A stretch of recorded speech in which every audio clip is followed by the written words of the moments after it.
Rise and shine. Welcome to your breakfast show, The Morning Brief. We're coming to you live from the nation's commercial capital, Lagos, the city that never sleeps. Literally. I'm Kano. Yes, indeed. Good morning and welcome. It's February the 19th. You know, somehow we left January behind us and it looks like February is going behind us already. If we're able to get through January, I'm sure we'll get through February and we'll get through all of the difficulties set before us currently. Good morning and welcome once again. I am Bukola Koka. Well, I'm Jeffrey Uzoma. One of the things I want to advise you do, wake up every morning and make up your mind to be happy. Yeah. Because if you don't make up your mind to be happy, what's going on in the country and around the world, you may just be gloomy all day long. And that's not a good thing for your health and the people around you and for yourself in general. So when you wake up every morning, decide before you get into the crisis or the situation of any country where you live in, tell yourself, Jeff, today I choose happiness over everything I will encounter. That's my simple advice this morning, guys. Cleric Jeffrey. Yeah. Well, I don't know. Should we bring the offerings? But I actually love that, the way you said it. Jeff, I choose happiness over any other thing. Because you actually need the right mindset to face whatever comes your way. Yes, all of those challenges will come, deadlines, the biting cost of living and stuff. But you need the right mindset to go through all of that, and that's why we're here for you this morning. Exactly, that's why we're here, to just make you as to make it easier as much as possible. We're not the federal government, for the records, or the state or local government, or the local government. We're journalists, so we try to posit everything, aggregate the stories, try to make sense of it, and help you as well to understand what is going on around you. You may be living in Lagos, you don't know what's going on in Port Harcourt. You may be living in Port Harcourt, you don't know what's happening in Kano. This is the show to find out what's happening everywhere, because we have our correspondent all over the place to give us, all the stories as much as possible. That is exactly what we do on the show. Absolutely. Speaking of being positive, over the weekend, something cheery was how the heat gave way, maybe just slightly, with the rains. The rains came on Saturday and then it came again on Sunday. And, that came with a lot of gratitude for me. And speaking of being positive again, because that could happen, one of the things that I'm hopeful for this week is that as journalists we'll be able to tell good stories, however minimal, because it's also a challenge for us to have to come to work every day, and what we're telling is high cost of living, insecurity. But this week we're hopeful that we can tell good stories. Absolutely. And this morning, here's what we have for you. Let's just maybe start testing Bukola's theory right away. This is what we have for you on the show. Quite a weekend it was. And with the warning that the rising cost of living may actually trigger social unrest in not just Nigeria, but other countries, this week will actually prove decisive for the Nigerian government across all levels, and you and I, the people. So how are you getting by? Are the measures announced by the government, are they enough? Question is, how fast can they come in to turn the tide? And is there some sort of alternative policy ideas from the opposition? These are some of the issues we'll be looking at on the show this morning. And away from the high cost of living, which is the story of the day, and it seems every day, but countdown to state police. Days after President Tinubu and the 36 state governors nod on state police, insecurity continues to hug the headlines as bandits kill 7 in Zamfara, 12 in Kaduna, burning several houses. And in another sad incident, APC spokesman and another were killed in Plateau State. Well, it's not just all of that serious talk alone. We will taper down a bit to some level of, laughter and, and just take it easy with us as well as you. From comedy to fashion and now to ministry, the story of one of Nigeria's prominent content creators has gotten a lot of people talking. We know him as a man who can make you laugh spontaneously, but he's been charting a new path, not just in fashion, but in ministry. Arole joins us on the show at some point. What a lineup we have for you. Don't forget, you can also be a part of the show. Share your thoughts with us, #CTV Morning Brief on X and other social media platforms, or you can just do WhatsApp, right? It's easy. Just get on WhatsApp right now, and you see the number with which you can send us your thoughts, your comments, your questions, I should say, and videos that are making the rounds. You can just do that right away during the course of the show. As we always say, it's our hand of fellowship, right? Exactly. So you see that number right there on your screen. Send us that message. Let's be a part of the show together. Please do not call. It's just messages and videos. And as soon as we verify your videos are they're authentic, be sure that you will have it right here to amplify your voice. That's exactly what we do. It's a community show. Let's do it together. And it's your preferred platform, the biggest. You never know how far your video can go. So be confident, send us those big videos and we will amplify your voice. Absolutely. So let's do this, shall we? The morning brief is in session. We're starting off with the top stories made the rounds over the weekend and the ones that will shape the news in the coming days. That's just in a few seconds. Stay with us. It's still the morning brief.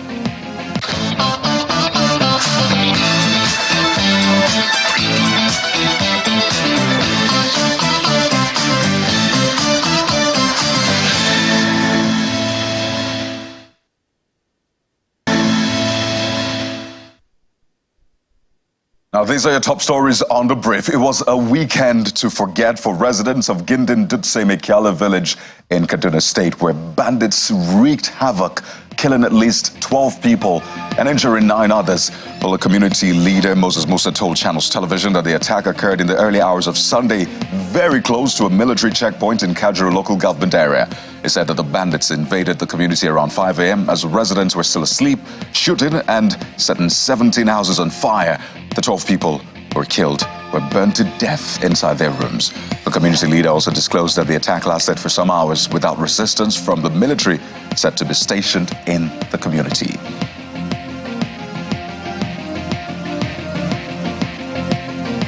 Meanwhile, in reaction to that gruesome bandit attack on the village, the governor of Kaduna State, Obasani, says the menace of insecurity plaguing a large portion of the north can be put to an end only by implementing state policing. While describing the attack as barbaric, he noted that the vigilante measures employed by his colleagues and himself in other states are temporary measures at best. He was speaking on Politics Today. As we are speaking, the situation is under control, and most of the people that have been kidnapped and those that have been injured have been taken care by the government. We are working closely with the families of those that were affected. And of course, we have moved them to the hospital. We're looking at the situation.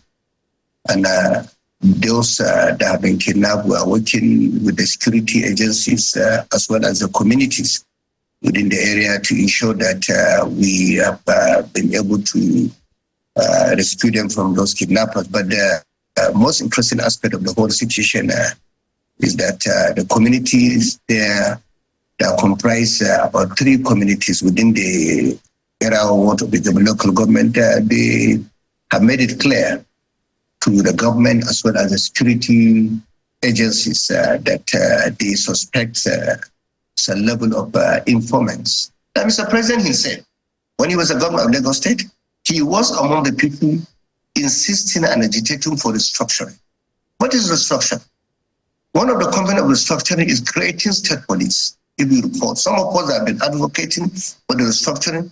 We are looking at some particular areas that we believe need to be amended in our own constitution for us to move our country forward. And security, in my opinion, is the #1 area that we need to look into, because if we don't address the problem in security, we cannot be able to address most of the developmental areas in our own country. Forget. So while they tinker around the creation of state police and what have you, in neighboring Zamfara State, armed bandits also killed 7 people, including a police officer, in an attack on the divisional headquarters of the Nigerian Police in Zermi Town, which is the headquarters of Zermi local government. A source who spoke with Channels Television said the bandits attacked the town on Sunday evening with a mission to revenge the killings of 2 persons by local vigilantes in the area. It says the several shops were burned and the divisional headquarters of the Nigerian Police in that town was also razed. Well, staying with security, perhaps a win from the security operatives. The Eastern Port Police Command of the Nigerian Police says it has received, or rather recovered, about 1,238 bags of wheat in Port Harcourt and arrested 5 suspects in connection with the diversion of grains belonging to the United Nations World Food Programme. A total of 1,840 bags of wheat, which were to be transported from Ibeto Port Terminal, Port Harcourt, to an internally displaced persons camp located in Kano State, was said to have been fraudulently diverted by the drivers, which were tasked with this assignment alongside their accomplices who were intercepted and apprehended by the operatives of the Nigeria police attached to that port. Let's bring you more stories now. A 14-day termination notice has been given to a federal roads contractor, that's China Civil Engineering Construction, that's CCECC, over what's been described as non-performance in its handling of the Abia section of the Enugu-Port Harcourt Highway. The Minister of Works, Dave Umahi, issued the directive during a progress inspection tour of the rehabilitation work at Ozuaku after the Imo Bridge along the Enugu-Port Harcourt Expressway being handled by the company. It appears there may be more to come, as it vowed that non-performing contracts will be terminated and rewarded. I'm very impressed with what they're doing. They might have won the job, but they have not even been given a kobo. And so we're here to witness what they're doing. I'm very impressed with what they're doing, the quality of their engineers, the quality of equipment, and that's what you expect from every contractor. And going forward, every contractor that does not perform, whether you are expatriate or you are not expatriate, we will terminate the contract. It appears that the more things change, the more they stay the same, particularly with politics. And barely 24 hours after the All Progressives Congress APC in Edo State conducted its primaries ahead of the September governorship election, not one, not two, but three different candidates emerged from the exercise. Well, the latest is a member representing Esako Federal Constituency, Arole Dekeri. Early on Saturday, the chairman of the APC Edo Governorship Election Electoral Committee and the Imo State Governor, Hope Uzodimma, had announced another, that's Mr. Dennis Idahosa, as a winner of the primary. Similarly, Senator representing Edo Central Senatorial District, Monday Okpebolo, was equally declared as a winner of the Saturday, February 17th primaries. With all humility and with a great sense of responsibility, accept this choice, which I believe is a reflection of God's choice. From the depth of my heart, I say a big thank you to you, members of our great party in Edo State, for depositing this huge confidence in me, which I must say I do not take for granted. I must also thank critical stakeholders, especially the states and national working committee, for insisting on the total adherence to electoral guidelines as stipulated in the timetable. Let me also appreciate the electoral umpire, the independent National Electoral Commission, and ensuring transparency in the conduct of the election. We salute the party leadership in rising to the occasion and members who were resolute in their desire to exercise their franchise, which they willingly gave to me.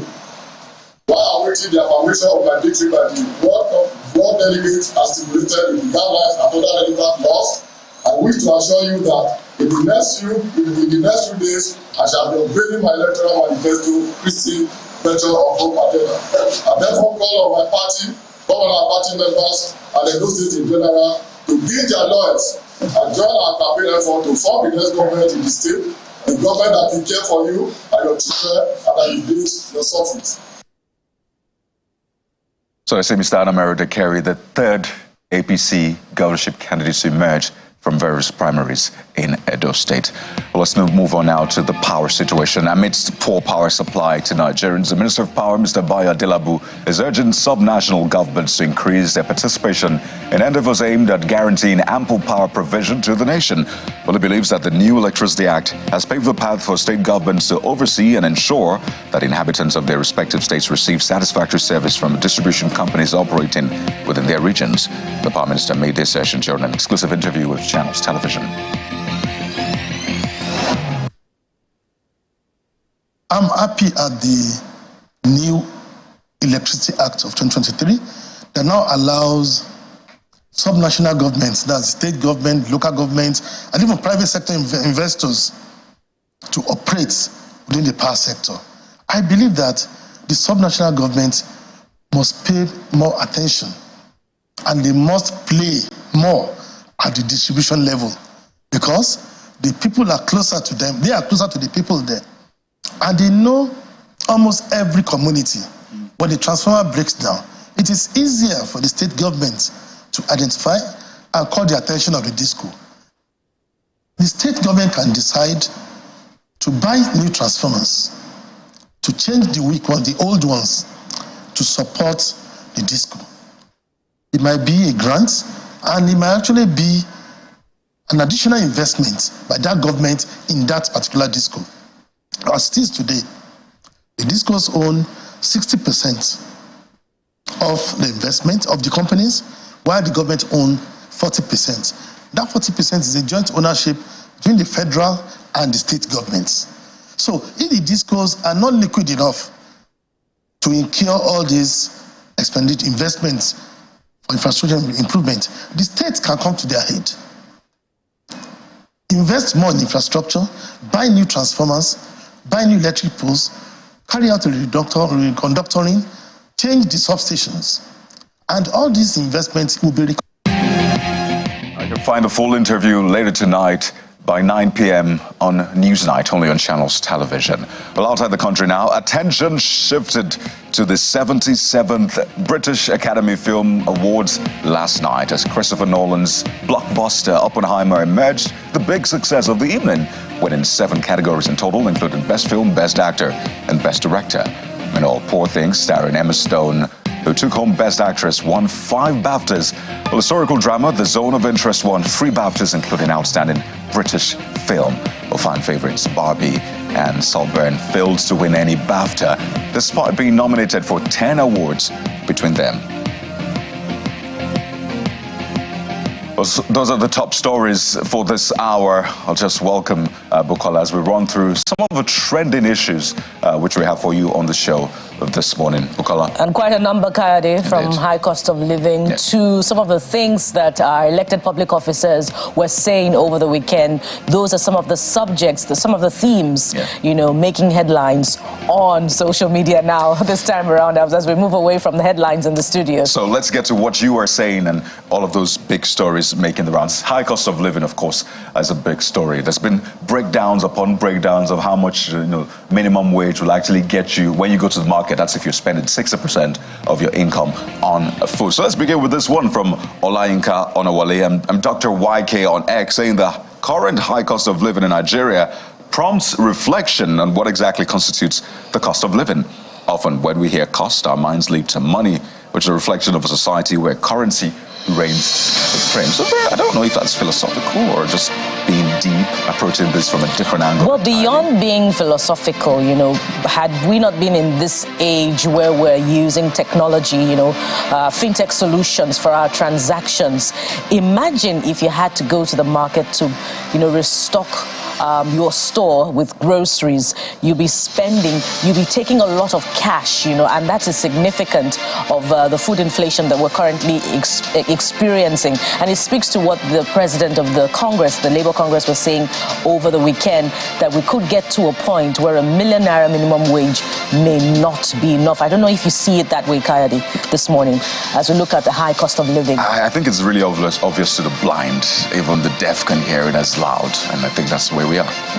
And this one is from Henry MD, and he says, only the governors can solve this high cost of living crisis in Nigeria so fast and effectively if they understand why they're in such office. Every Nigerian lives in a state that has a governor. The mirror of a country is viewed through the states. Bad states is bad country. A good way to ask us to readjust our focus this morning as we look a little away from the federal government to the subnationals. I'm quite curious about this post from Ambassador_Saro, and the post starts with the big LOL. That means laugh out loud, right? It says, there is no food scarcity in Nigeria. The problem is people cannot afford food due to high cost of living. You have to first secure the country, and every other thing follows suit. So that's a breakdown of what he meant or she meant. Yeah, and it reminds me of one of the posts I saw earlier yesterday. A tuber of yam divided into the days of the week. One portion Monday, Tuesday, and then it went on. You don't eat yam every day. You can eat it every other week or every week. Well, I hope that a number of Nigerians can afford a balanced diet amid all of this. This one is from Ambassador Saru. Well, you've taken that, Kayode. This one is from Bello Adamu, and he says, the high cost of living and inflation inflation in Nigeria is reaching, I believe it means alarming rate now. People have started dying as a result of hunger.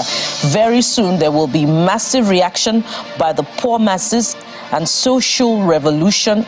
Well, we're not calling for a revolution this morning. We're appealing for calm. We're appealing for patience.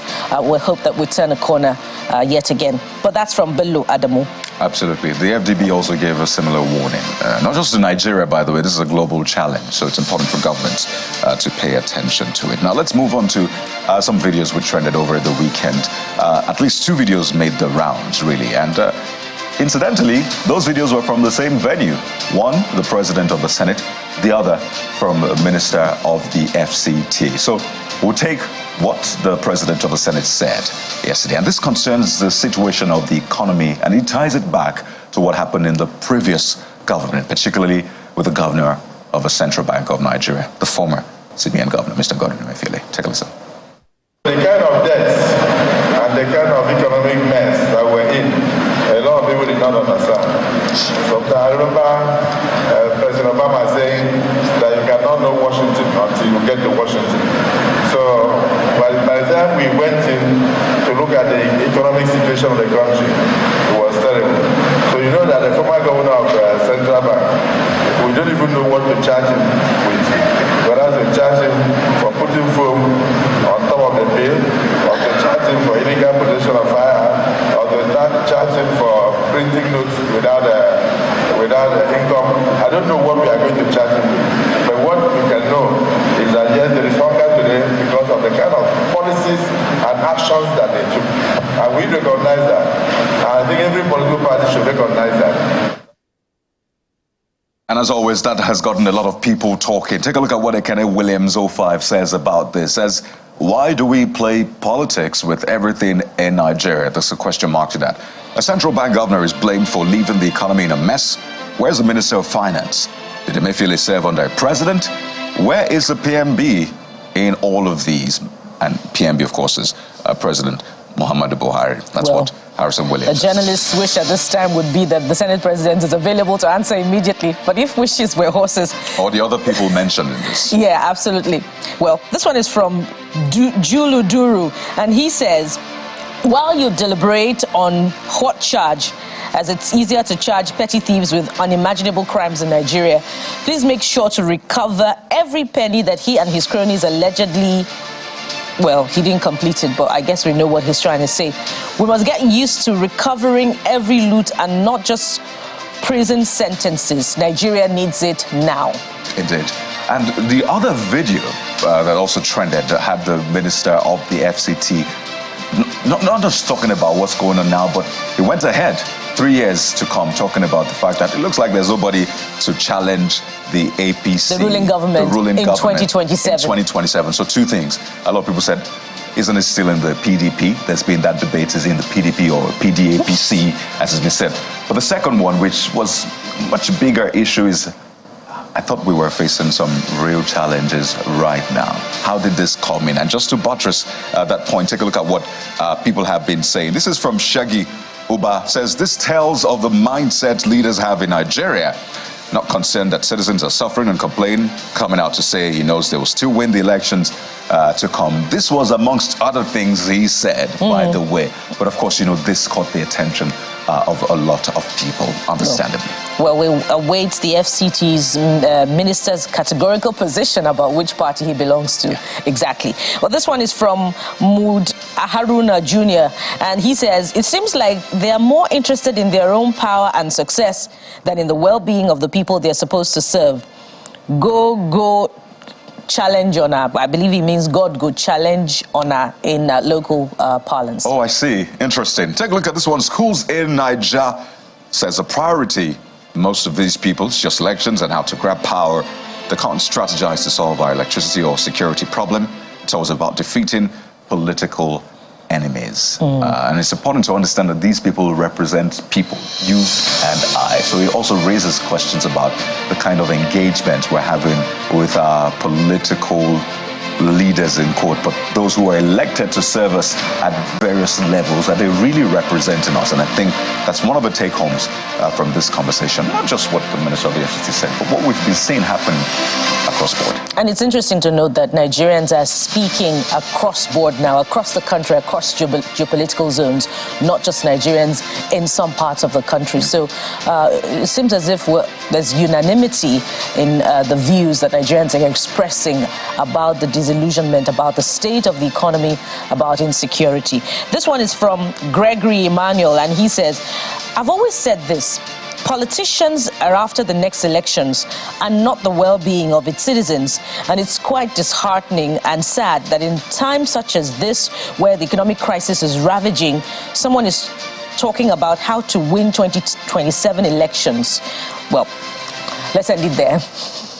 Indeed. So this is what you've been saying, and that's what it is. It's a democracy. You need to get your voices heard so the people in government will understand how you feel. Yes, they may have been talking about other issues. I know the FCT minister talked about security in the FCT, put a bounty of 20 million naira, has had meetings with security operatives and the rest. But this came through, and that's what you had to say about this. But another thing that has been making the news big time is Computer Village. If you stay in Lagos, even if you don't stay in Lagos, you may have heard about Computer Village. I know people have to send their devices from outside of the state to get it fixed in Computer Village or purchase something from Computer Village and ship it around the country. So it's a major hub in the country doing millions of dollars regularly. And the talk around the relocation of Computer Village got a lot of people talking. So take a look at this one, Mr. Classic _ he calls himself Celebrity Tailor on X, as this is a good strategy only if the economy was thriving good. Now you ask them to pay for those high-cost shops you are going to build. Well, the government, the Lagos State government, had given reason for that, saying where Computer Village is right now, it's not built for the kind of volume, for the kind of activity going on there. And you'd understand that if you've gone to Computer Village before. You know that place could use some more structuring, some more space, some more aeration and the rest of that. Well, it's a big change, Akayade, and I believe that a lot of the traders at Computer Village have settled to life there. Perhaps their accommodation is somewhere nearby. Perhaps they've built all of their structures, all other structures around their living.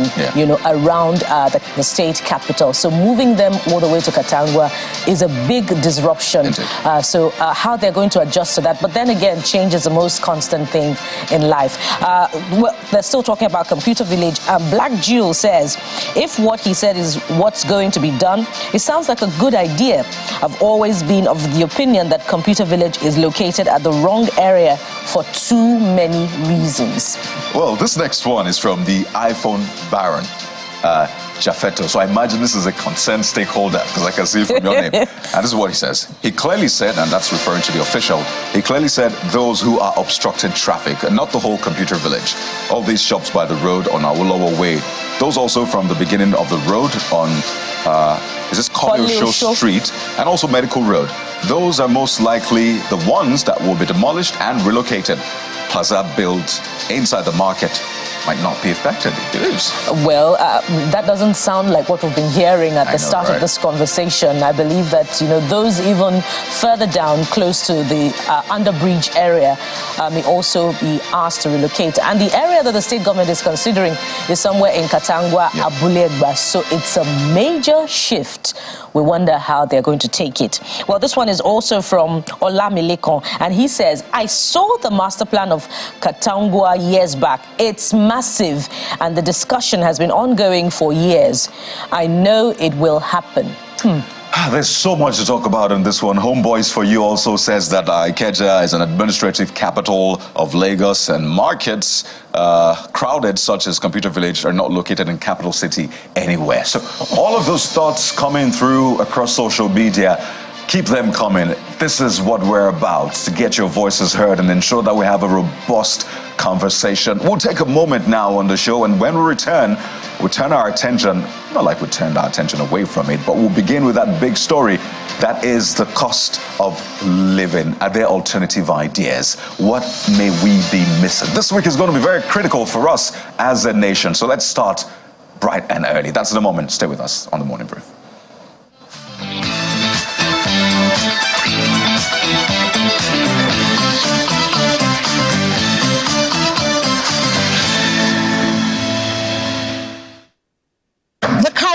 economic hardship in the country has continued to be on the rise in the last few months. This has become a thing of great concern. In Kano State, the story is not different, as the effects can be seen in businesses, households, and every aspect of the people's lives. Kano Commercial City, as it is known, is also facing serious setbacks as a result of this economic turbulence. Some residents share their experiences and plights. The economy is worse because the economy man cannot eat. Cannot eat. Your salary is not enough. We pensioners, we have nothing to go about. So even the promise they promised that they will give 25%, up to now they have not done it. We have not received any cover. A mudu of local rice is 3,600. 4,000 a mudu. It's not everybody. It's not everybody that is facing hardship. It's only the masses. And you know, if you look at how things are going in Nigeria, honestly, it is to the disadvantage of the masses, you know, and a lot of people out there are really suffering. Some are dying because of hunger, no food, and even especially the people that are working in private enterprises, you know, the pay is not nothing to write home about. And then when they pay you, eventually, in short, before the salary come, you might have even finished the salary. I want the federal government to, number one, if they can open border for us.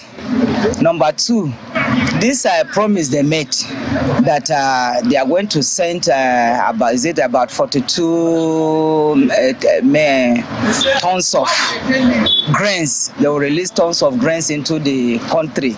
And actually, to me, my own idea is they should not give it out as palliative, but they should just send it to the market and reduce prices for us. Honestly, it will help us. But where they say they send it and say they are going to give to people, these grains it will not reach everybody. The food will not reach. It will end up entering into the hands of few individuals, and the masses will still, you know, undergo suffering. So that is my own advice. The economy, as I can see, or as far as I'm concerned, is really telling on every individual. And I think the best way the government can help us is to bring down the prices of goods. Things are too expensive. The salary you were earning 5 years ago is still what you're still earning, and the prices of things, they've all gone up, at least by 300%, if I may say. The government should try as much as possible in subsidizing the prices of goods. There should be price regulations to kind of help the common Nigerian. Nigerians are hoping and praying that the federal government quickly comes up with solutions to ease their sufferings. From Kano Commercial City, Nanchin Vincent, Channels Television News.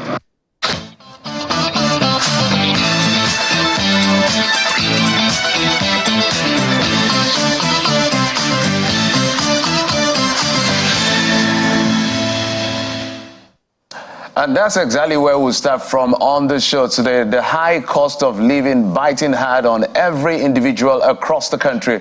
You heard it from the people in Kano State. If you go to Port Harcourt, if you come to Lagos, if you head out to Enugu or Makodi, the stories are similar. So what is going on? That's why we're having this conversation. The federal government has made a lot of promises. They've also reeled out a lot of policies. How effective are these policies? We're going to have that conversation. We're being joined in the program by two young men. Mr. Isa Abubakar is a former director, Youth Affairs, Obidati Presidential Campaign Council, also the National President, Northern Youth Council of Nigeria. In our Abuja studio, we have Abdul Mahid Umar, APC Zonal Youth Leader, Northwest. Gentlemen, thank you so much for coming on the program.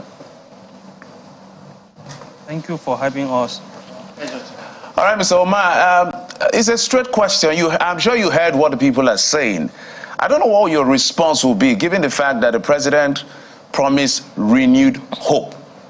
The situation is looking hopeless every other day.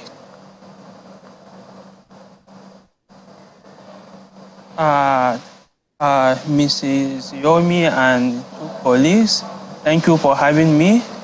I think, as I said earlier, the APC is never denied the hardship in the country, and the hardship in the country was real. And also, we, the government of APC, we are trying our best to see how we bring relief to the common Nigerians. The hardship was not created or was not created artificially by the Bola Ahmed Tinubu administration. It's already planted for a long time. It's just accidentally that Aswaji Ahmed Bola Tinubu come into as a president and the time of harvest it. The hardship in the country was real. We never denied that. But at this junction, there are a lot of political party or opposition that are sabotaging the government by using the high dealers or marketers to hiding the food, most especially during this time of they take the thing as a politics.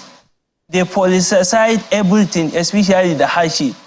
At this session, again, I want to appeal to the country that in any hardship, there was a relief after. I know President have the country on his mind. That is the reason he started taking measures.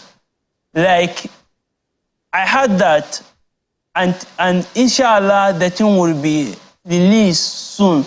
President order police 42,000 metric ton of maize, 60,000 metric ton of rice. There was a scarcity of the food in the country. Nigeria now, if I can remember, we are producing 7 to 8.4 million metric ton of food annually. And the consumption in the country was about 11 million metric ton of the annually. But all this thing was caused as a result of insecurity in the northern part of Nigeria. We know 70% of the local production food in this country was brought out from the northern region. And due to this insecurity in the northern region, also caused this scarcity of the food in this country. But the cost of living in the country will soon become an history if the insecurity in northern region was tackling. Now, what is the cause of insecurity in the northern region? We are the northerners, we are the core northerners. I'm from Kano. Is lack of job creation. I said, I will say the truth even to my government. We, the northern youth, we need massive employment. We need more job creation. We need to invest heavily in agricultural product. We need to produce more young farmers. We need to stabilize the price of all the commodities. Mr. Abdulhamid, pardon me if I may come in there. I'm with you. Yes, pardon me if I may come in there. So many talking points that you have thrown up that we could follow up at this point in time. Some of the figures that you've talked about. But let's start with the politics of it. And I imagine Mr. Issa will want to also react to, the political aspect that you have raised. You said that the opposition has been taking advantage of the situation. You particularly talked about raising the prices of goods in some places. Perhaps if you had evidence to that effect, would like you to speak to that. Besides that, if you say that the opposition is taking advantage of this, you're also echoing the position of the National Publicity Secretary of your party.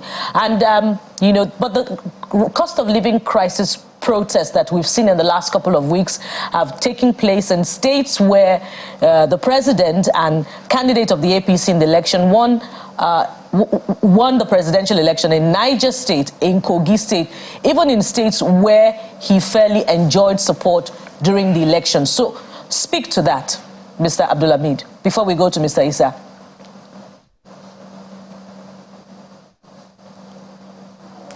Hello. Please, can you come again with your question? Let me understand. Sorry. Well, you talked about the opposition taking advantage of the situation by hiking the price of some commodities in certain parts of the country.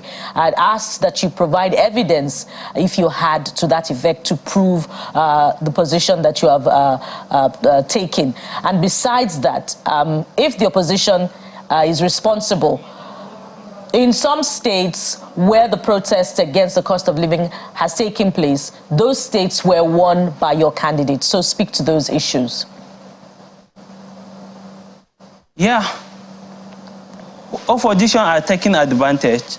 I was in Kaduna last week. There are some young men that tried to organizing a hardship protest. But I called their attention.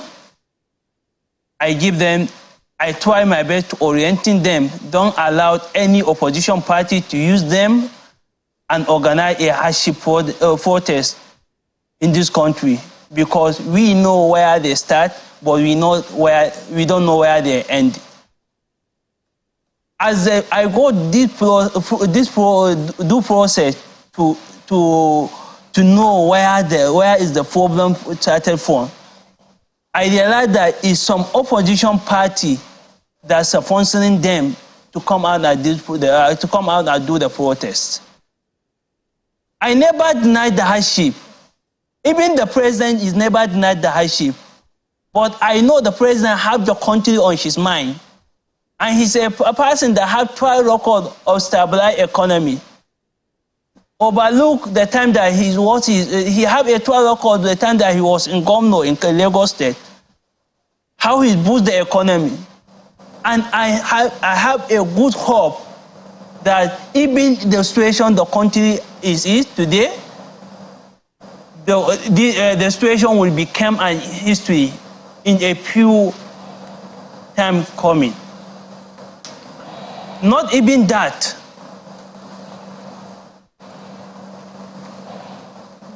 Not even that, as I said to you, the country, this hardship, as I said earlier, is already planted by the previous administration. This is the time for harvesting. See what some former ministers, they're accusing for stealing the country money. Right. We get ourselves in this country to the state that in previous administrations, some people, they are more richer than the country itself. Okay, what Mr. Umar... We get ourselves in the situation... I understand, Mr. Umar. Where some individual...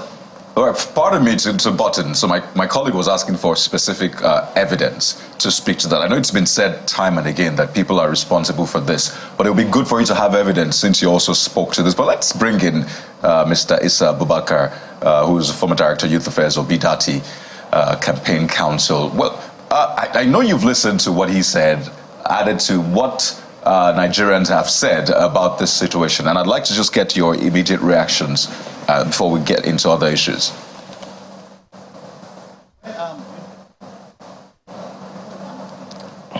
One of the hardest things to do in life is to as we can all see, it is very, very obvious that the government have lost track and do not really know what to do. and then defending them will be very difficult. And that's why my friend here is finding it very difficult to defend what the Bola Ahmed Tinubu administration is doing to the masses of this country. Okay, Mr. Abubakar, pardon me to butt in. Just your responses are not coming through as well as they should. So we'll just rectify that in just a few seconds and then come back to you, Mr. Abubakar. That's the former Director, Youth Affairs, Obidati Presidential Campaign Council. This is a situation that we're all in. Nobody is, well, immune to this. Perhaps some people are, but majority of Nigerians are in this. We're all in this together. So let us know your thoughts. First, how are you getting by? What you've heard from government. Those measures, are they enough for you? Is that something you're looking forward to? How quick do you think they'll materialize? Just before we get back to this conversation with our guests in the studio, the hashtag to use is CTV Morning Brief on X and other social media platforms. And of course, you can do this on WhatsApp as well. Send us your messages, how you're getting by. What is your thoughts about the measures announced by the government? And whatever it is you have to say about this conversation, perhaps questions or comments, let us have them right here on the Morning Brief. We still have with us Mr. Abdulhamid Umar, APC Zone of Youth Leader Northwest. He was part of a protest that actually took place recently, as well as Mr. Isa Abubakar, former Director, Youth Affairs, Obidati Presidential Campaign Council. So we'll just touch base with them in a moment. But guys, these issues are very much with us. They have tried to speak about their own perspective, because politics plays a major role in what is going on. We've elected people into power, whether you like it or not. They are the ones that will make the decisions that will affect you and I. You know, Kade, you said something significant. How are people coping? Nobody is exempt, and that's, you know, significant. Everyone is affected right now. So I'm wondering, how are Nigerians coping with incomes being eroded? How are they managing their finances such that they're still able to pay their bills? You know, there are quite a number of compartments in the very little income that we have now. There is accommodation, there is food, you have to pay for food, you have to pay for transportation, you have to pay for electricity. It seems as if gone are those days where there was congestion on the highways. Now, many more Nigerians are parking their vehicles and, you know, seeking alternatives to get into their places of work. So we wonder how you're coping, Jeffrey. Yeah, at the end of the day, there's a lot to talk about, but we're going to get the perspective of the people who are just like us, feeling the heat on the streets across the country. But now we head to Port Harcourt, in the River State capital, to hear from the people exactly how they are coping and what this means to them. Let's take a listen. Cost of living, something nice. So like before, you used to buy, like I went out to buy this ogbono now. We used to buy 15 naira before. But going there to buy it is from 100, 200 naira upward. Basin of Gary, a mirror of Gary now is 2,000 naira. Everything is very high. You can't even buy things in the market. So that is how it is, very expensive. As a woman, when you go to market, before you can use 5K to cook a very good soup. But now, you can't even cook soup with that money. But before you buy Gary, buy everything, money has finished. There's no headway. If you look the way of even the transport aspect of it, from Wimpy, where I'm living, to my shop, I spend approximately 2,000 naira every day. My children's school going, before I used to spend at least 500 naira, but now I spend 3,000 for their transport. My brother, there's no headway. There's no headway. There's no headway. Everywhere is very, very hard. Things are very tense. If you walk on the road, you see people falling, dying, complaining. Every time. Everything is hard. I went to market to buy something. They say one bag of rice is 75,000. Nothing here is very cheap. When you price something in the morning, by the time you get back there in the evening, they will tell you that that thing has stopped more than how it is before. Well, it's an avalanche of lamentations. You can hear, we started with Kano, now Port Harcourt. As we go on with the program, as much as we have, we'll get across to the people. Just to tell you that this is happening all over the place, guys. At the end of the day, this is why it's important that the politicians and the political class understand the decisions they make. In economics, we look at situation where you look at models, so that when you make a decision, you look at all the variables, and know how it ends at the end of the day. So sometimes they say appropriating appropriating a model doesn't mean the model is wrong. You may be appropriating the wrong model to the wrong problem. So diagnostic is quite an important one. When you look at the numbers are quite huge. But let's get back to our Abuja studio. Mr. Abubakar, Mr. Abubakar. I was trying to get your thoughts in there. Please go ahead. Just as I've started saying that it is very difficult to defend failure. And it is unfortunate that within just less than a year into a government, the entire country is on fire, where there is hunger, starvation, people are crying, that they just need to survive, they just need something to eat. And it's one of those mistake, I would say, Mr. President did on the day of his inauguration, deliberately removing fuel subsidy without going to office to check what could be the outcome, what could be the impact of this decision I'm about to make. It was in a haste to take those decisions that we are now getting the feedback from those decisions he have taken earlier, and today the entire country are facing a lot of hardship. Things are not easy any longer. Minimum wage have not been increased for anybody. The palliative that they intend to give to civil servants is no longer coming. And it's very, very unfortunate and heartbreaking, because we think Mr. President was fully prepared for this tax, only to get to our notice now that he's just even trying to get to understand what the leadership of the country is all about.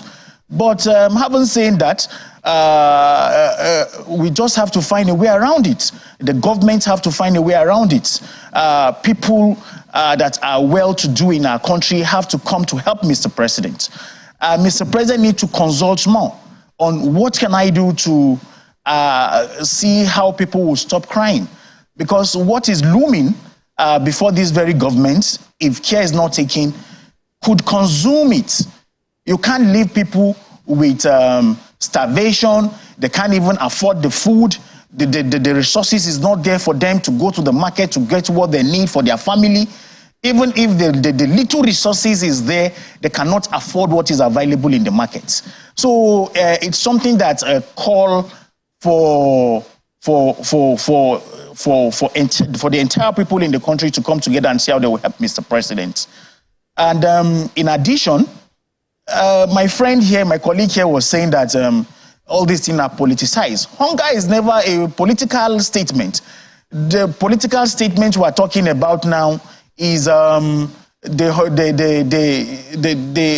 starvation in the land. That's the politics we're talking about. Hunger does not know APC, neither do hunger know PDP, neither do hunger know Labour Party or any other political party. What we're saying now is, how do we get out of this hunger? What can Mr. President do to get us out of this mess? What are the strategies that Mr. President can adopt to see if it's take him to go back and review the fuel pump price, if it take him back to go and sit down again and have a talk with his inner caucus, to find a solution to what Nigerians are facing. This is what Nigerians are demanding for. Nothing more, nothing less. So the issue of is being politically motivated, or people are behind what is going on, more protests will spring up in the country, because once there is hunger, people will definitely unite because of hunger and find a way out for themselves. That is the bitter truth. And the earlier the people in government realize this, that they must find a way for people to get out of extreme poverty.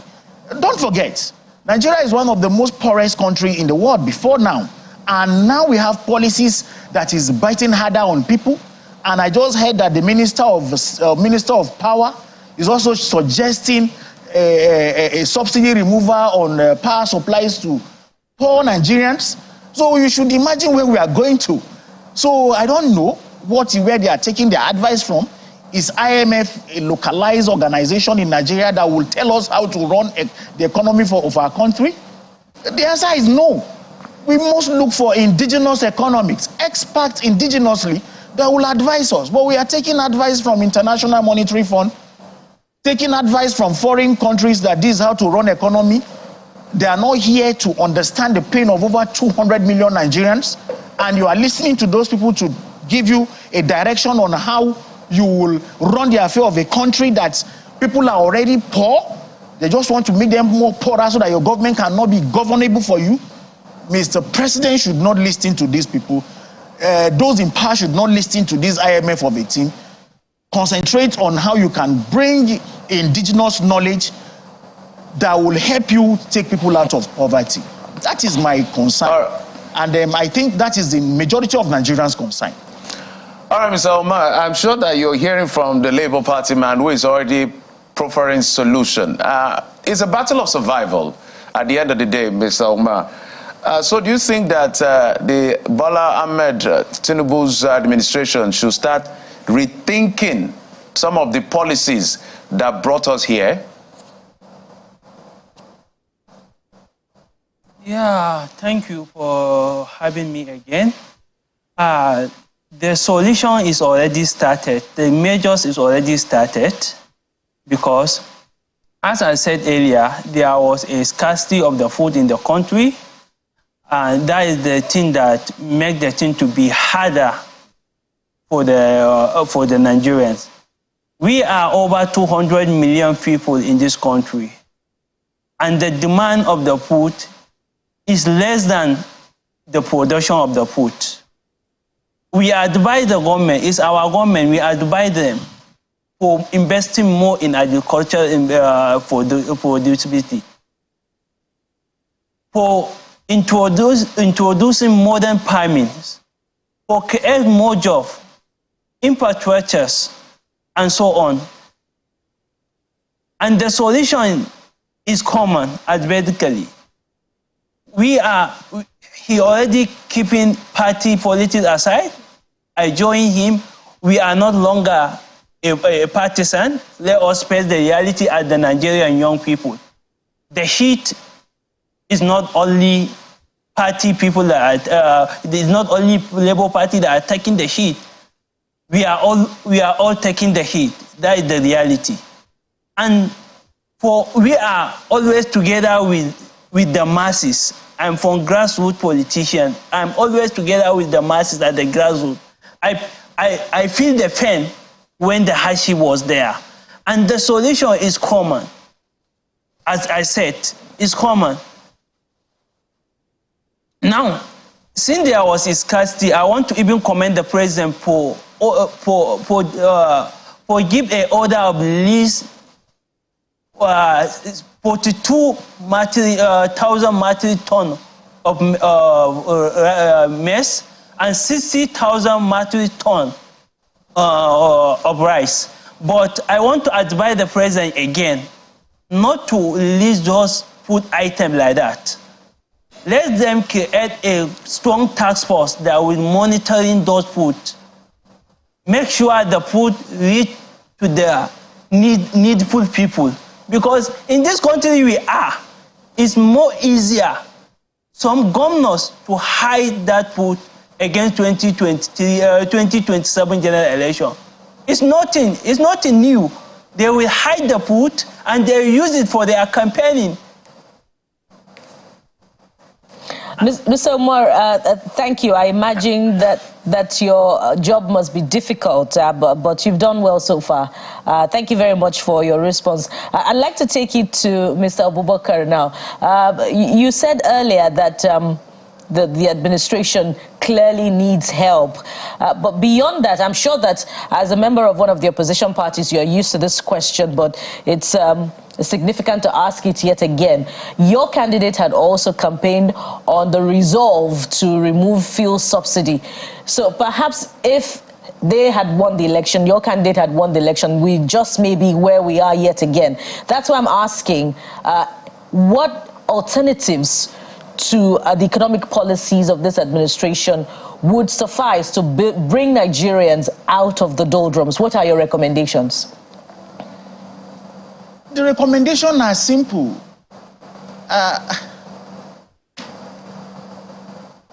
The recommendations are simple. The recommendations are obtainable. Mr. President should not look.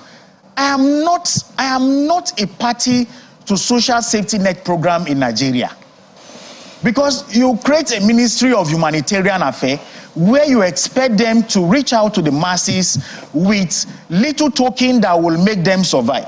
At the end of the day, this token will not get to the masses. It will either end up being distributed by the people in the ministry, which we have seen that recently. The immediate past Minister of Humanitarian Affairs, she is under serious investigation. The current appointed Minister of Humanitarian Affairs have just been relieved of her appointment because he has embezzled what is meant for ordinary Nigerians. So I am not a buyer of social safety net program in Nigeria, because those that you will ask to supervise over these things will loot them.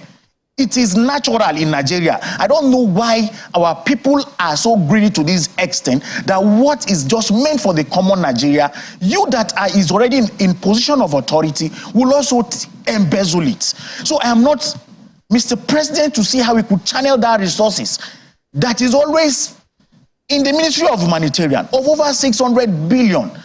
Abacha loot will come, they will say that it has been disbursed to the masses.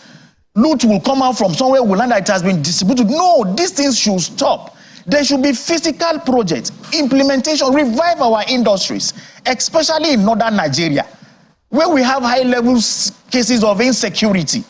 Kaduna, as it stands today, is not habitable to human being because it has been overtaken by bandits and other form of insecurity. So if there are functional industry, monies in the humanitarian ministry could be channeled to reviving our textile industry.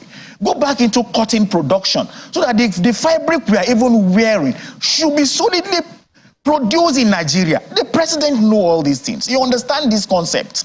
But I don't know why those surrounding him are advising him differently.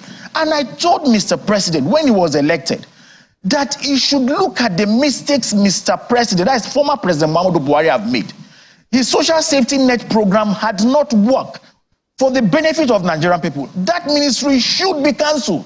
We have NEMA, we have other states emergency agency that is taking care of all these things. Right. Money that is being channeled to that ministry should be used to revive our industry, especially in northern Nigeria. Right. That is the only way out of this menace we have. Because people... Mr. Abubakar, if I could just come in, quite a situation. I mean, you ask people to go to the farms to produce food, right? But there's an insecurity situation. You talked about the social safety nets. We know that these are meant to be, programs available for the poorest of the poor. I mean, we've seen it happen in other climes. But again, there are allegations of corruption, which you have referenced. And it's important to say that there's still an investigation ongoing on that, which we expect the EFCC to come out, report on. We're still waiting on the EFCC. So there's that challenge. You ask people to produce again, but there's a power situation.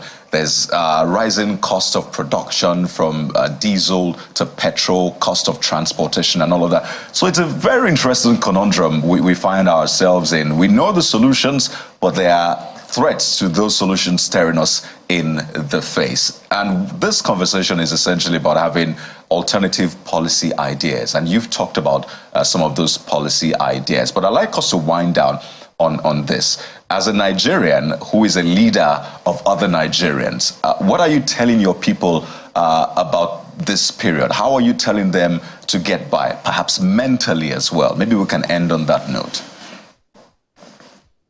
Our people must understand that the reality have beset us already. There is nothing we can do. And we have to manage the situation the way it comes. Because even Mr. President, in his last address to the nation, that he understands there is hardship. But absolutely there's nothing he can do. So since you know that Mr. President has told there's nothing he can do, cut down your expenses, things that are not necessarily you shouldn't get yourself involved in. Maintain a lifestyle that will not put you into more trouble because we're already in trouble. And my advice for Mr. President, there is need for him to sit with people like us. Because we are the only one that can tell him truth to his face. Because we are not looking for anything from him. We are the only one that can tell him, Mr. President, this thing will not work this way. So Mr. President should create an avenue where he will meet with people that can tell him the truth. And we are ready to, because it's time for nation building. People like us are ready to make ourselves available to the president to tell him this is the way to go. Because those surrounding him have only their own interests at heart. All right, so It's only Mr. President that is patriotic as far as this country is concerned. As far as I'm concerned right now, he's the only one that wants us to get out of this mess. Those around him want to see, okay, what can we get out of the government? So Mr. President should look for people like us who will tell him what to do. All right, Mr. Abubakar, a good way to ventilate your thoughts. Let me go back to Mr. Umar just for his last take. Mr. Umar, Mr. Abubakar has given a clear message to the president. What will also be your message to the president? In 30 seconds, Mr. Umar. Thank you, Mr. President. This is my message, most especially the message from the progressive young people of the Northwest Zone. Let them create a more avenue like what my friend said. Let's bring some intellectual young people, educated young people to advise him more on the current situation. Let him forget about some people that are surrounding him, who they are always don't even know the situation of the country. To the truth of the path, we are approaching anarchy in this country. That is the truth. All right, Mr. If care never taken. No, land on your thought. Land. Hello. If care never taken, the thing that we don't need in this country will happen. And at the end, my message to the Nigerians, please, let's exercise patience to the Mr. President. He have the country on his mind. And I have hope that this situation will be soon ended. And the way he started taking the measures. All right. All right, thank you so much, Mr. Abdul Hamid Umar, APC Zonal Youth Leader, Northwest, as well as Mr. Isa Abubakar, former Director, Youth Affairs, Obidati Campaign Council. Gentlemen, well, thank you both for your perspective on this particular issue, and we wish Nigeria well. Thank you for coming on the program. Thank you. It's our pleasure. Thank you. Well, when it comes to the issue of cost of living and how Nigerians are coping, I'm sure you know there's a lot to talk about. But hey, we'll switch gears now away from the conversation around hardship and the economy to something a bit lighthearted. Our guest is already in the studio. We talked about him earlier on when we were telling you what we're looking out for today on the show. But hey, relax. We'll be right back after this break. He joins us then.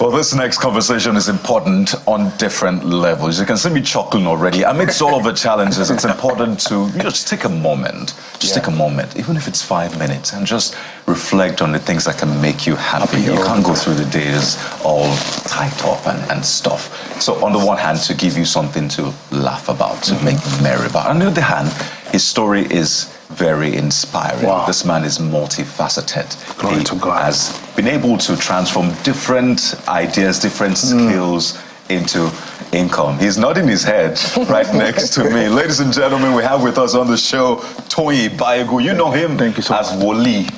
Thank you so much. It's an honor of being here. You guys are amazing. I feel so blessed.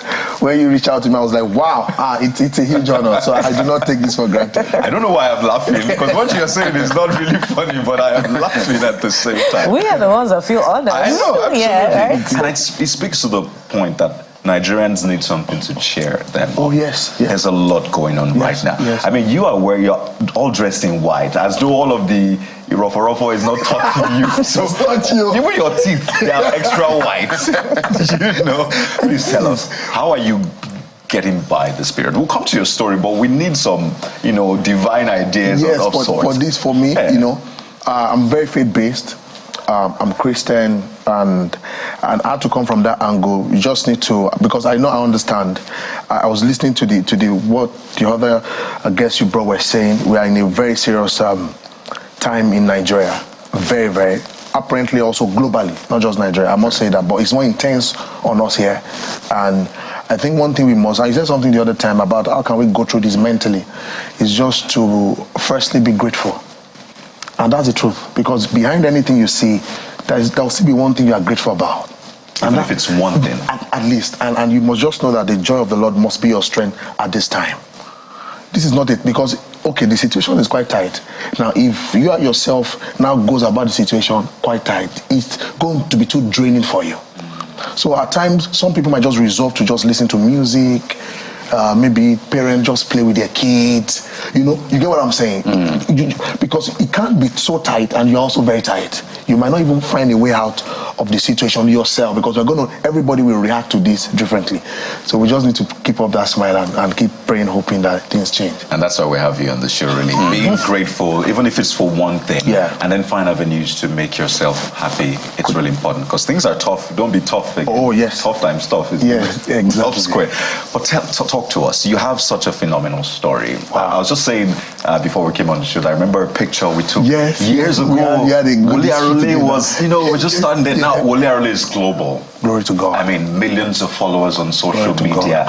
You don't just do content creation, you're into fashion. Yes. Imagine this was done by you. Yes. And now you're into ministry. But tell us how Woli Arole went from that boy that finished from school in Ibadan, went to school in OAU, to this global star that we're seeing right now. I think for me, if I'm to summarize my story, I think it's just a story that God can show any human being a dimension of mercy that even he himself will be shocked at the outcome of the result. There's a level of God's grace on a man that your effort, fine, you've tried, but your result cannot be compared to your effort.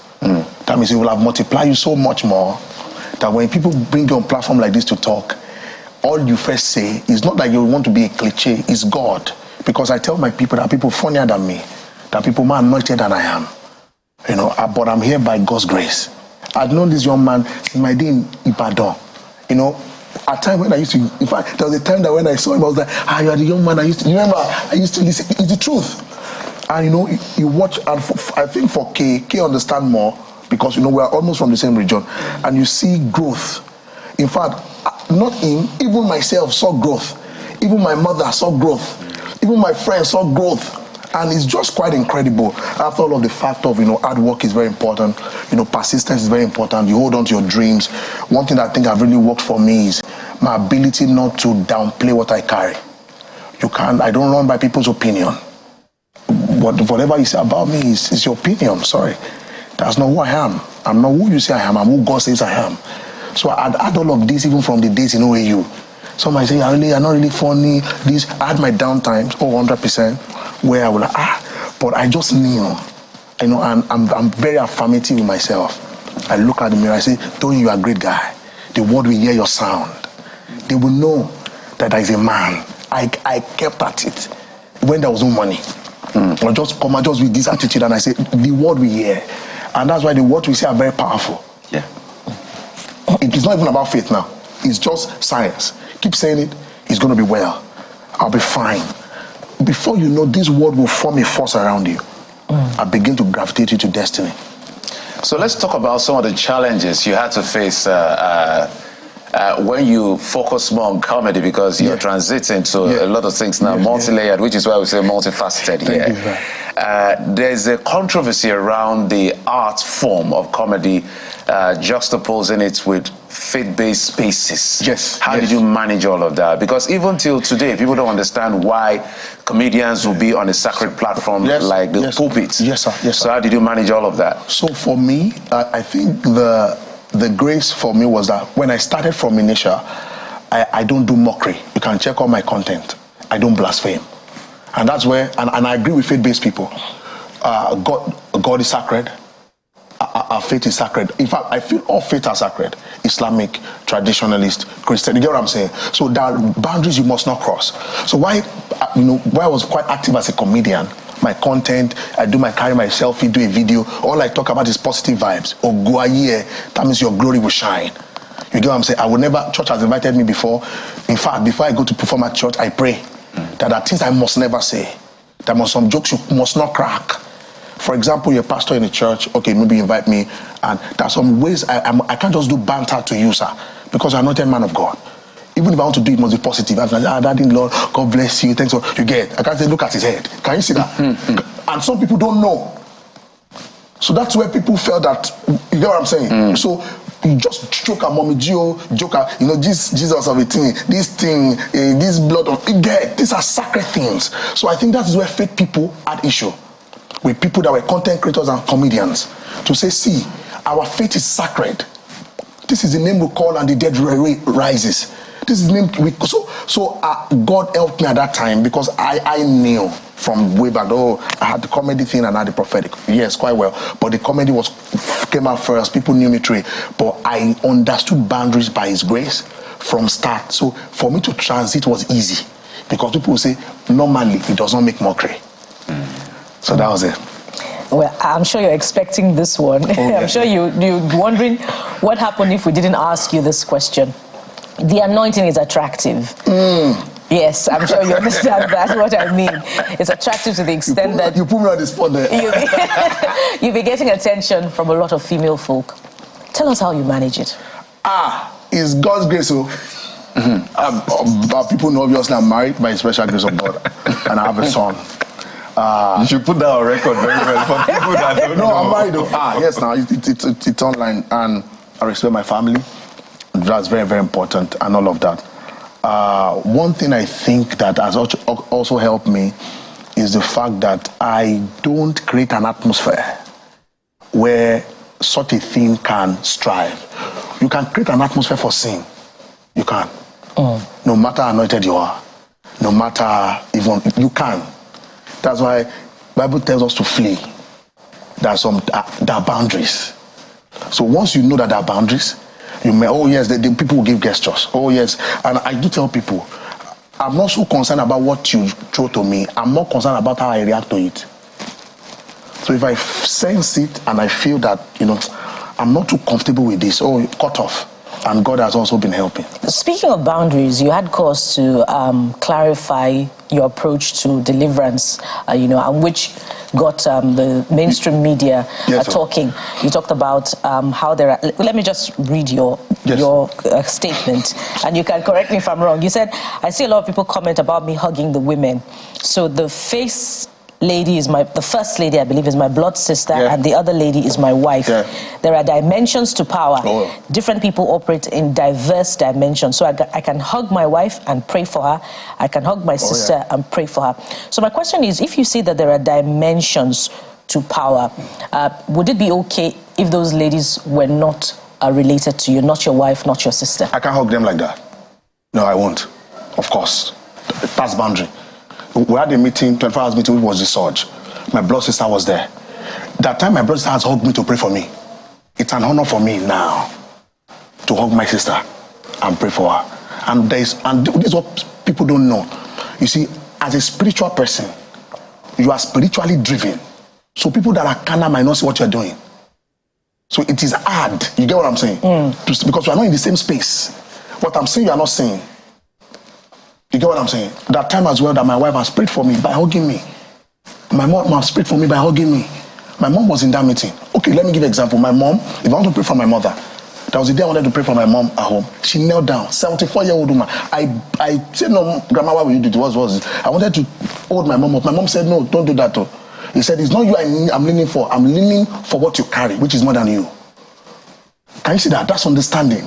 But you know... Pardon me, Kayode, I'd like you to now speak to extreme cases. Please address it for the sake of those who are also faith-based. So this is it. There are boundaries. Like I said, I have to clarify that. The first person I hugged, when in that meeting, the power of God was so much upon me, and I saw my sister, I was not even let to lay head on my sister. Right? That's my blood sister. But three, my other brother, my immediate sister, and myself. That time in my life that just a hug and an embrace strengthened me in my journey. Funny enough, I even guessed my sister was going through something at that time. So, when she hugged me, firstly, I felt a warmth of a connection of where we've been coming from. You get what I'm saying? And there was quick impactation. Then my wife was also in that meeting. Oh, yes. Hugged her and prayed for her, and that was all. There were other people there, ladies, you just hold their hand and you pray. Because there must be boundary. There must be. It's just the truth. You can't just go around, and that was how to correct that narrative. So people don't know. There must be. That could be someone's wife. You get what I'm saying? It's not even for me. My friends know, people that are in ministry. There are times that even if I come to you, I will take permission from you. Please, can I hold your hand? Can I? Yes. Some people say no. Go ahead. Some people they want to kneel down. I say no. You don't need to kneel down. Some people you don't even need to touch them. As I'm talking now, the power of God is in people. In fact, funny enough, when I was coming for this meeting, God told me clearly. He said, Arole, as you appear on this program, some people will be watching you at home. As they are seeing you instantly, they will be having healings. I heard clear. I was taking my bait. God told me, he said, people are going to watch you. I heard clearly that there will be some people that have migraine. As I'm speaking now, it's gone. They will check it. At different places, some pain, gone. Now, I'm not seeing them. The word has gone for. Can you see that? I don't need to touch. This, by the way, can I go? Yeah, go ahead. And this new, I won't say new, because you said that this has always been the case with you, and you've been conscious with your comedy, with your content ever since, that there's a faith approach to it, and you can't joke with it. So this has not come without its controversy. Yes, sir. Particularly the part of praying for people, the miracles, and the rest. Yes. And the straight question a lot of people ask is this an act? Yes. Say, what is Arole doing praying for people and then there are miracles? So I'd like you to address this. Are the miracles real or fake? I will say it. I've experienced it. I've seen it. Sir, it's real. Okay, I say it today. I wish if there's a phone line, what I just said now, maybe people call, you will see someone that will call from home. Will say, on this program now, the pain in my head just left now. For real, there is. Let me go a bit in science. Whatever you felt before, you can't deny that it exists. Yes or no? That's just science. It's fact. There's something called empirical when we do experiment.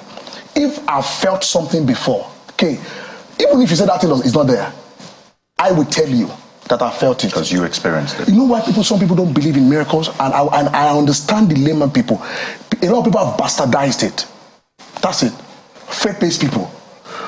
So a normal person will argue that miracle, which I don't blame anyone that thinks miracle is faked, because they think a lot of stage stuff.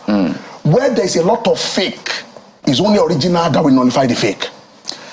So, one of the challenges you may be dealing with, and I want you to address it, is a conflict of perception. Yes. You're dealing with a conflict of perception, which some people are still they've not gotten around it. At all. Because in marketing, they say there's a brand awareness, then there's a market share. Yeah. So the introduction phase, we saw you as Arole, the comedian. Yes, sir. And now you're doing sacred things. Yes, sir. So at what point did you move?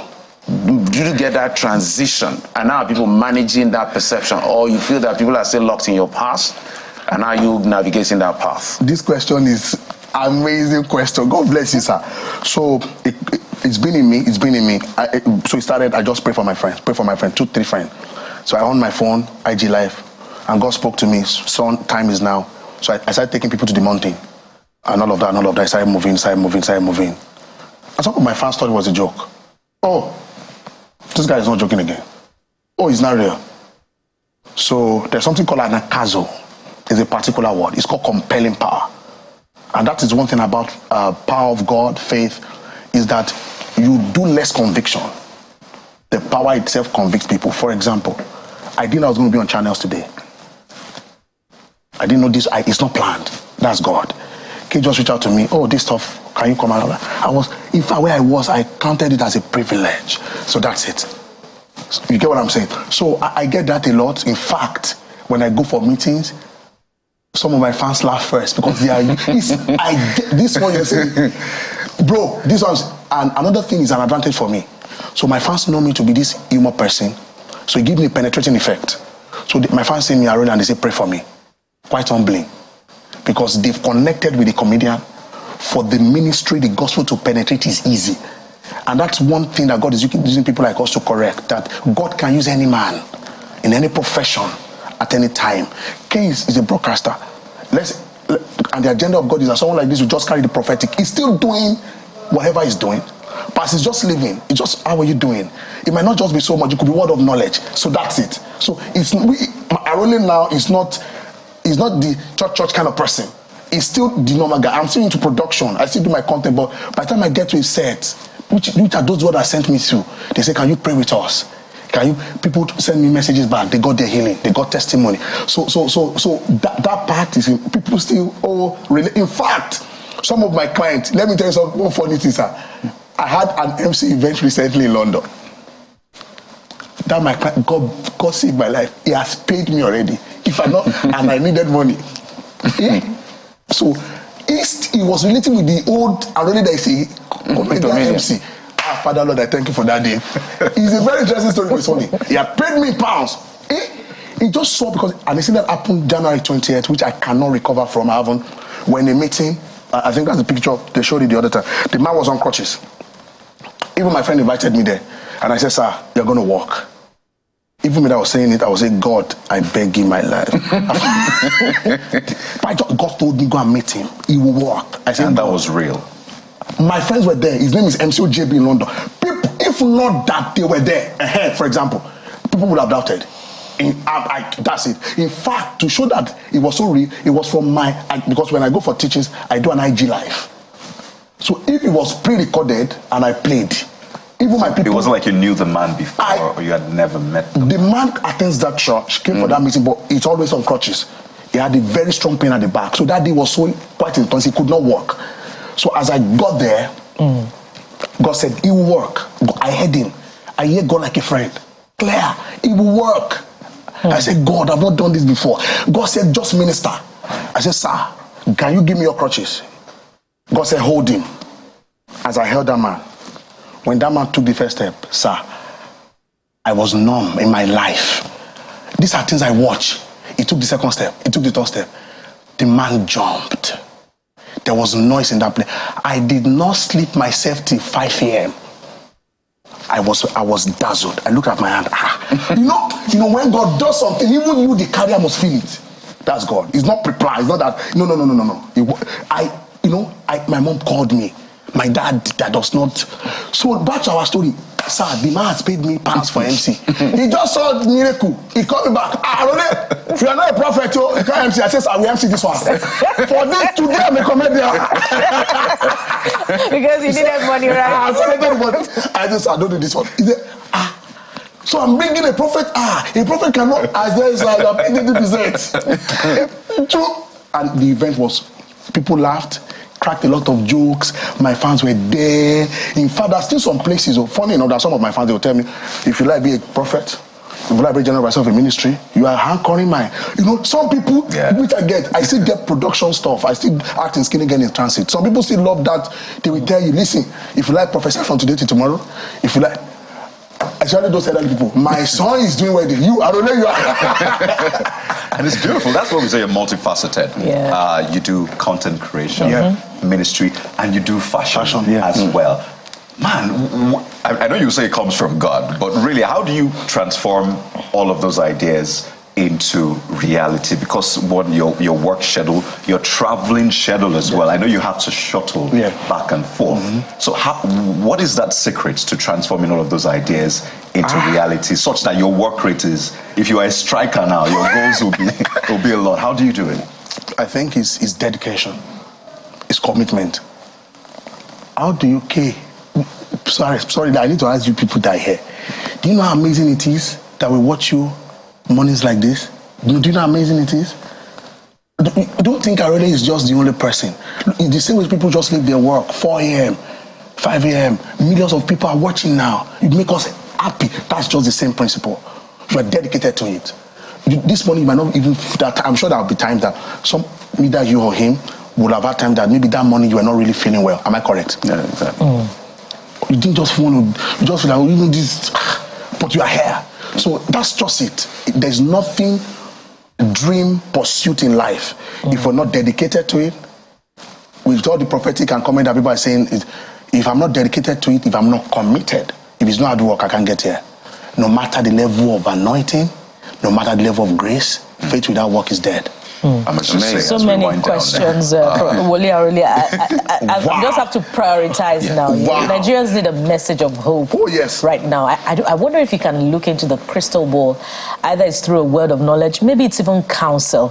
What lies ahead amid the economic hardship, the insecurity that the country is currently facing now? You know, when I sat down there, God spoke to me. If I sat here and you had played with me, because the prophetic is so powerful that I do with my friends. So we can say today, I can search in the spirit where you're going. That is God. If you had asked me, really, okay, you'll be a prophet. Can you give us 4 or 5 questions you ask? I would have said that you will ask me a question about the nation. I saw it. God told me sincerely. I didn't know your set of questions. I just perceived it in my spirit. And this is it. And I'm going to speak as a prophet. Very profound. And I also speak as a normal Nigerian, because we need hope at this time. God has given me a word before, and it was on my social media, because by His grace I have prophecy for every yearly prophecy. It comes to pass. God helps me with that. Oh, for the world, for Nigeria. And I dropped it, I think, December thereabout. And there's this about Nigeria, sir. And I would need to say this. Firstly, I understand that people are going through a lot. They are going through a lot. I know what I'm talking about. I don't know how the average person is going to cope now. I'm still going to. I was just talking to my friends. My guys, we need to raise a constant intercessory system for this nation. I'm just going to speak to my friend. Is the truth? Is the truth? And what I just want to tell people is that this is a time to keep hope alive. It might be hard, but we need to keep hope alive. Prophetically for this nation, I speak as a prophet of God to nations by His grace. The light of God is going to shine on this nation. It's been on this nation, but we're going to have a bright side. Our Father, the Lord, have said it, and it's the truth. What God showed me is that a lot has happened to this nation even before the present regime came in. It's the truth. So when they came in, it became overwhelming. They didn't expect, and this prophetic, to see the level of decadence that had happened. For real. I'm giving prophetic insight. As a spokesman of God. Not as a politician. No, not as a politician. If any aspirant had entered, they will still face major challenges. Right.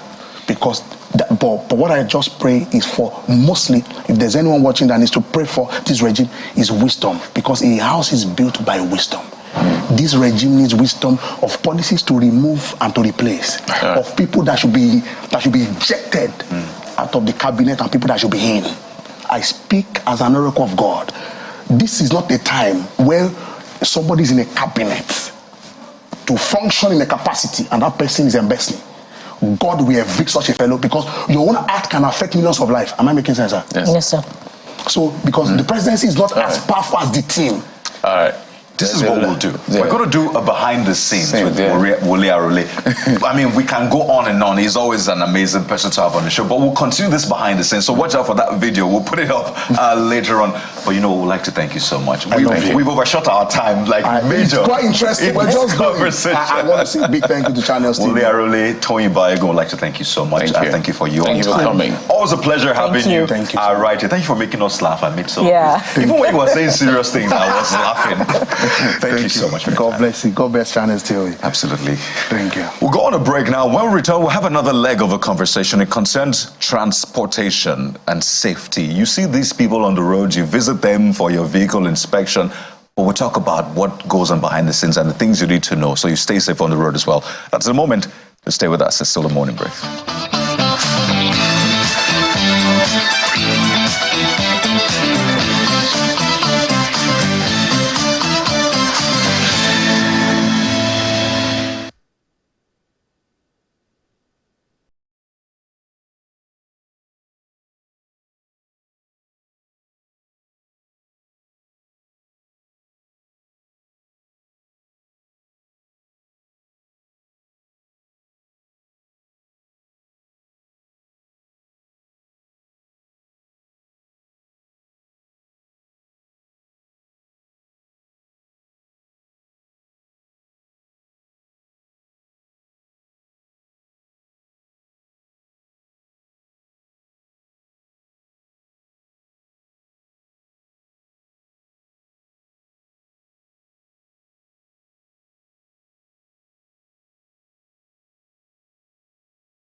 Except you don't travel on the roads, but we all do, at least most of us do, and we know these people. They are celebrities of sorts, even though we don't always celebrate when we approach them. There's always that fear, particularly if your papers are not complete or there's just some issue with your vehicle. And this morning, we're having that all-important conversation about transportation safety on the roads. Mr. Akin George Fashola, the Chief Vehicle Inspection Officer, Lagos State, joins us on the morning brief. Good morning, Mr. Fashola. Good morning. How are you? We're well, actually. It's great to have you in our studio. We're used to seeing you on the roads or where we come to do our vehicle inspection. And I wonder first how you always take the perception that people have of the average VIO, that's the officer, yes, of the VIS, that's the service. Most people aren't fans of you. People see you as a clog in the wheel of progress, people that would delay me where I'm going to, stopping me for flimsy reasons, some of them taking kickbacks, or some just see you actually as people who look away when, you know, commercial vehicles are not roadworthy and they focus on private vehicles. How do you handle all of that perception before we break down your, you know, your functions essentially? Okay. So I like to equate it as this. Nigerians in general have what I call too much TV. So a lot of people watch TV and see westernized world and romanticize it and think everything that happens there should happen here.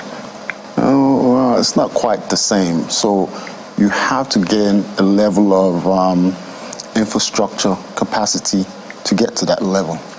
And I think over the years, I haven't always lived here, but I think over the years, that level of infrastructure hasn't been there. You will agree with me, Lagos State is trying very hard to get to that level. But it takes time, it takes discipline, it takes commitment on both sides, not just the government, as well as the citizen. You have to be willing to accept modernized ways of doing things as opposed to this is the way we've always done it. You know, so the challenge in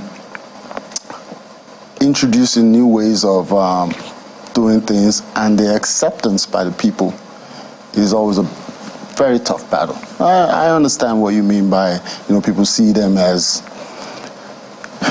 whatever, but the goal for the service, which is the vehicle inspection service, is to get away from that level of process and procedures to a place where I don't need to stop you on the road.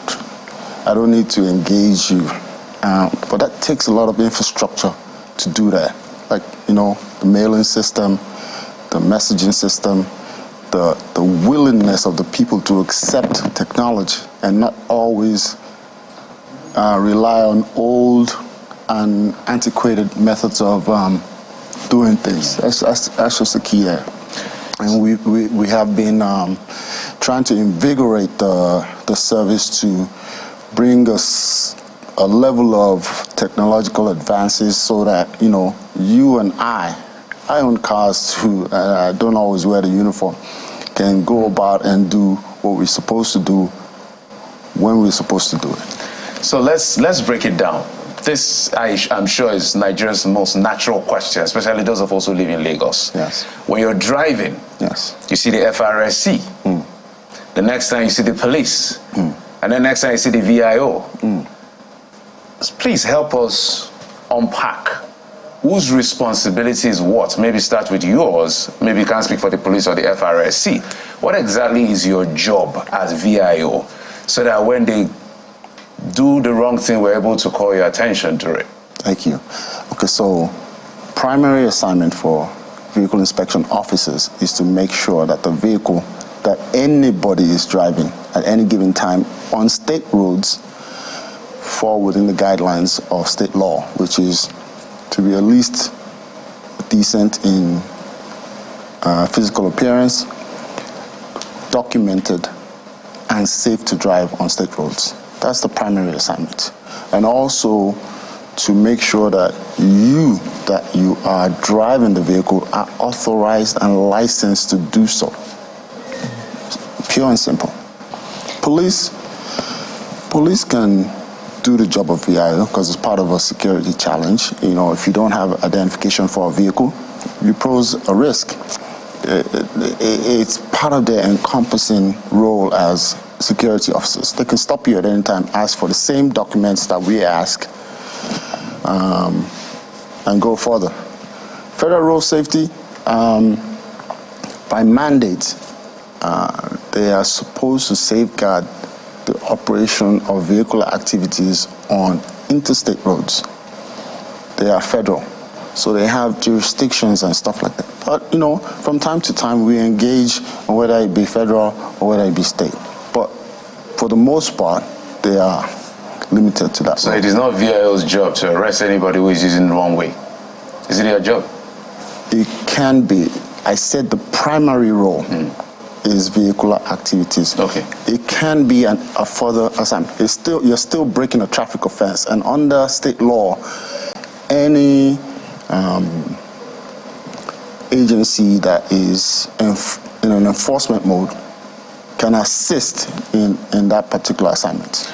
The challenge, sorry, Bukola, before I go, the challenge we feel sometimes is the fact that we don't know whether it's VIO, FRSC, or the police, but since you're the VIS person, let's pose that question to you. The challenge is that we feel it's either the VIO, they're overwhelmed by the behavior of some of the yellow buses, because the zeal with which they come at people like us, middle class and other people, you can't compare that zeal and zest with the way they come at, you know, maybe the regular transport operators who uses the yellow bus. So I want you to speak to that. Okay. It's a fair question, and I've heard that so many times.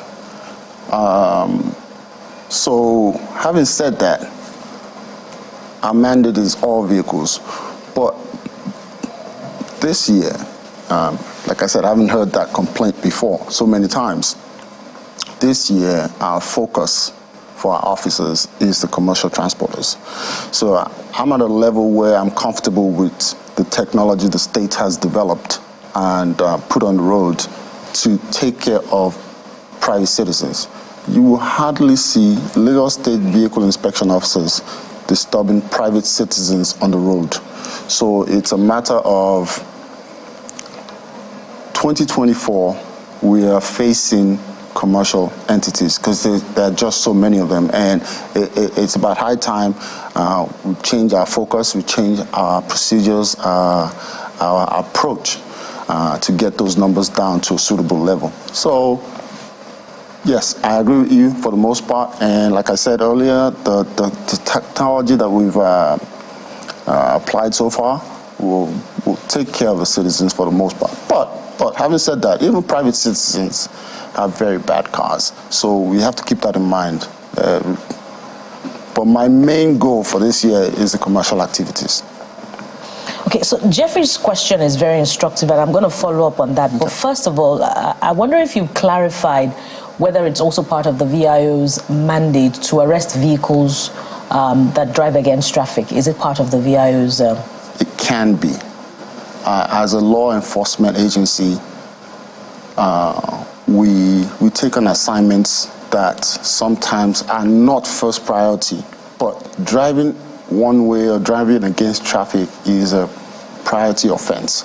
Any agency that's in law enforcement will tackle that head on. So it's an addition. It's not a primary focus for us, but it's an addition, and we can when we see it happen sometimes, but you hardly ever see us do that.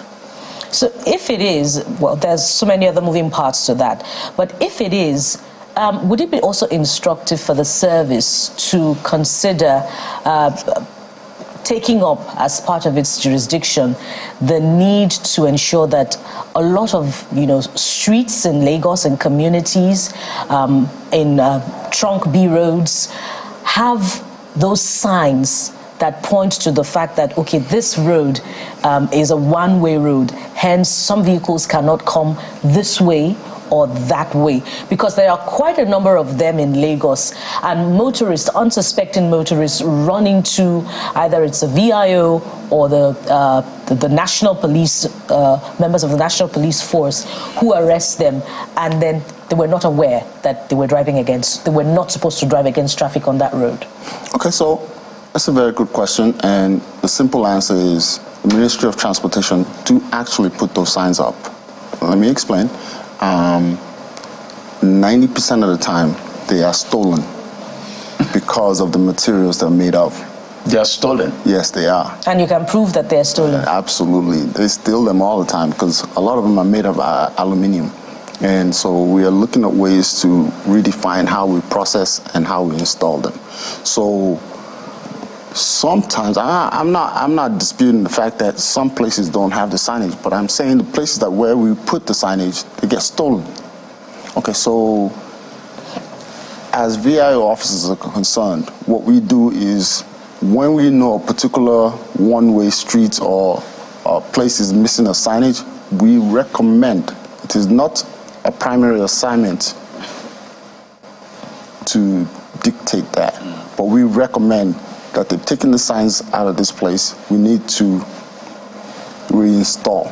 I'd like us to speak to this particular video we're seeing here. So there's a sign that says no entry, right? And by the way, we've seen vehicles enter, but you can see yellow buses obstructing other vehicles, so they can't see. So this is two questions in one. You said that you're focusing on commercial vehicles this year. So it looks like maybe at least half of the commercial vehicles we see on the roads will probably be taken. They'll be gone. They'll be gone. Because a lot of them, or at least they'll be, you give them recommendations to fix up. If it's not their windshield. I mean, there's this video that was making around. You saw a commercial vehicle using leaves. There's a lot of them. As a wiper and the rest. But you also have vehicles just clearly obstructing these signs. This is not far away from us, by the way. This is around OPIC. So it's no entry, but you see vehicles obstructing that. I can see that. So that mandate, like I said before, vehicle inspection officers will now recommend to Ministry of Environment to look into this case where you have obvious litter of abandoned or maybe derelict vehicles that are obstructing free flow of traffic. That is also a mandate for LASMA, the traffic management. I forgot that. Yes. So that's one of their primary assignments. So this would be right in the territory of LASMA. Vehicles are obstructing free flow of traffic. They have a mandate where they can bring in tow trucks and remove all this excesses. So this vehicle obviously is not roadworthy. Absolutely not. Because, using leaves to wipe your vehicle. And when are you starting this enforcement? Because we also want to know how we can help as Nigerians, because your work is meant to help us. So we go to work safe, come back home safe. I mean, I was at your office recently. It was quite impressive to see the work that the men are doing, testing the vehicles for emission, for different things, whether the arm brakes work, whether the joints and the rest. So it's impressive. And I think a lot of people, you've seen that, commending the service for that. But for the commercial vehicles, when is this enforcement starting? It's already started. So right now, I don't want to give you all the details, but we're test running a cluster of things. So since January, we've been to various locations, not where you would see 1 or 2 or 3 PIS officers trying to apprehend. So we go in teams of 50 or 60, kind of like show of force. So you don't get beat up or something? Something like that. Because these are the yellow downfall drivers, and some of them are powerful. You hardly see them in your office to come and do inspection. Yeah. Hardly. Hardly, yes, you're absolutely correct, because they cannot pass. That's just the bottom line. When you say they cannot pass, how do you mean? They can't pass the test. Pass the test, okay. They can't pass the minimum standard. So what we do, for the ones that cooperate, we go to the parks. And every park has a chairman, and Mr. Chairman, I'm going to be as blunt as possible. Do you want me to close this park down? I can. That's the last resort. So in collaboration with the chairman, this vehicle, this vehicle, this vehicle, I'm not having that. But as a last resort, then we go in those clusters and we go to different places to enforce. But here lies the challenge. When you do that, 9 times out of 10, all the vehicles are usually full of passengers, right? So it's a conundrum whether I want to enforce on this. I'll give you a story. I myself, I was coming from work, going to work in the morning, and I saw this downfall at Antony. It was an eyesore. Luckily, some officers were around. I stopped the car and pulled them over. Everybody, please come down. This vehicle is not worthy of being on Lagos State Road. First thing, everybody except for the driver and the conductor. Sir, please, can you let him drop us off where we are going? No, it's not. It's funny, but it's not funny. Can you let him drop us off where we are going? Because one, we will not get another transport, and two, he will not give us our money back. Which makes sense. Which makes sense. Yeah. So I said, and I pulled all of them outside. I said, take a look at the vehicle that you are entering. I mean, if I close my eyes and let it go, other people will see it and say, this is what Lagos State is allowing the road. I can't do that. Let me tell you what I'm going to do, though. So I called the driver and the conductor. So I'm going to give you two choices, right? Either you give them back their money, right? They take the vehicle to the office, right, and you're going to fix it. Or I give them their money. And you give me back? No, okay. I give them their money, and you will never see this vehicle again. Okay. But that's a good one. Honestly, I would like to thank you so much for this conversation. We wish we could go on and on. By the way, you're a good representation of what we expect in our law enforcement agencies, and we look forward to this being replicated. By the way, the Morning Brief would like to join you on one of those operations. Okay. Yes, we'd like to. Fantastic. We'd like to come live. Come live. Real time. Yeah. Real time on television. Okay. Real time. Perhaps adorn one of your uniforms. Mr. Aki George Fashola, we'd like to thank you so much. Thank you for your time and walking us through this process. We hope we can keep this engagement ongoing. Thank you for your time. Wish you the very best. Thank you very much. And there you have it. That's the show for today. As always, we give you a packed show. We're back tomorrow with more. Perhaps we'll join the VIS on that operation. I'm Kayode Okigilu. Thank you for watching. I wonder what that would look like, but it's something definitely worth looking forward to. Don't forget that the Sunrise Daily team is standing by already. We'll be back again tomorrow. I am Bukola Koka. Always try as much as possible to stay happy. I'm Jeffrey. I'll see you tomorrow.